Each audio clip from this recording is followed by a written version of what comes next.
today I'm talking about 3 recent-ish films, all directed by Judd Apatow. And the names of those movies are May It Last, The King of Staten Island, and The Bubble.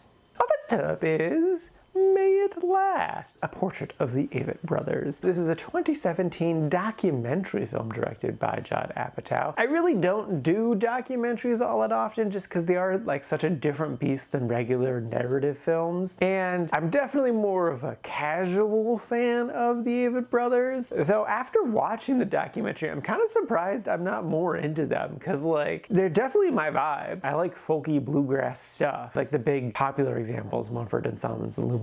That being said, I didn't go into this with like the highest expectations just because like I don't really have an emotional connection to this band really already, but I thoroughly enjoyed it. It was a really interesting watch. They did a good job of explaining the band's history, of letting the music just play out, like just really vibe out, and that was the right choice because like most people are here because they're already a fan of the band, and like what better way to convert non-fans than just by listening to the actual music in full. I also did not realize how long they've been a band, because I guess I became aware of them in like 2012 or 2013. They started in like 2000, so they're a decade older than I'm imagining them as. I really enjoyed watching them write. I enjoy that process in general, but it's really cool to just see them like kind of come up with an idea and then bounce it off of each other, then see the final product form into new full ideas. So that's really cool. But yeah, no, in general, it was a good, solid, interesting movie that I would totally recommend. And like me, you don't really need to be a fan of the band in order to enjoy it just because it is in and of itself an interesting story. I would say it's probably helpful if you do like folky bluegrass type music, just because there's a lot of it, and if that's not your vibe, it might be a bit harder to enjoy. So yeah, no, it was a good, solid little movie that I definitely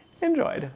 Next up is The King of Staten Island. This is a 2020 film that's kind of just Pete Davidson's life to some degree, and it was interesting. I wasn't really sure what to make of the film. I know Pete can be kind of a divisive person, but in general, I do like Pete. I like him on SNL. He's not my favorite cast member, but I often enjoy him whenever he pops up in a sketch. And I've seen him act in other stuff. Bodies, Bodies, Bodies. He was good in that. I don't feel like this was his strongest performance. There definitely were good scenes and good moments, but I feel like on the whole, he was the weakest part of this movie. Beside Judd Apatow's Jersey accent. She was trying so hard, but come on, Maud, I love you, but you didn't quite get it. Anyway, the movie came to life when Bill Burr showed up, and I did like that story. Even just the randomness of how he joined the story was really interesting. The evolution of his character was neat. I kind of feel like the third act switches focus to just kind of be propaganda for firefighters, and like I'm a big fan of firefighters. They do a great service for the community. I'm very pro firefighter, so like in a sense I don't mind the propaganda, but also like it seems like the movie was just distracted by it and just stopped telling its story. I did like it, and I do kind of wonder if maybe on a rewatch I would like the movie more, but I don't know, I just feel like I wanted to like it more than I did like it, though I did still like it. So yeah, no, it was enjoyable, it was fine. Would I recommend it? I would say if you're very pro firefighter, definitely. If you're from Jersey, definitely. If you're a big Pete Davidson fan, you've probably already seen it then, but I would still recommend it. If you're not any of those things, it's okay to skip. It's alright. It's trying something, but I don't quite think it nails it. It's decent, but it's an easily skippable one.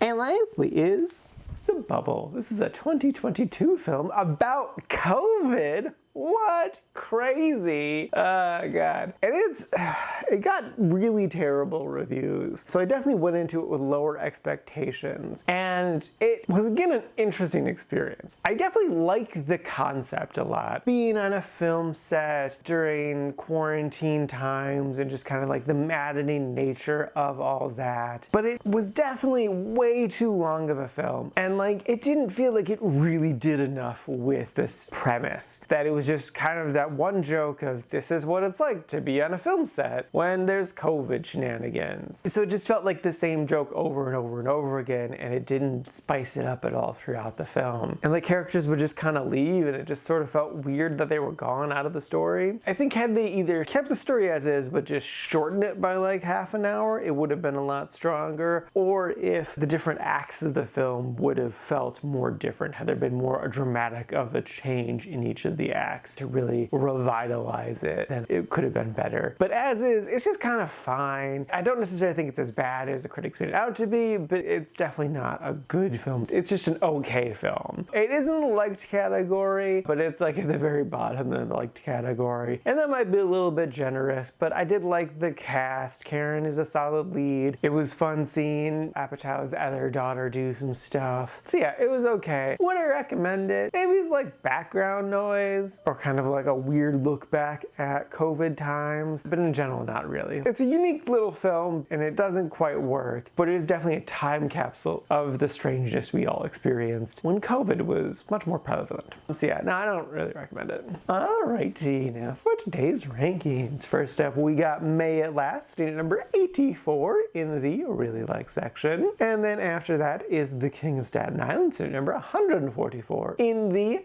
liked section. And then bringing up the rear is The Bubble, sitting at number 194, again in the like section. And this is out of a total of 240 old movies so far this year.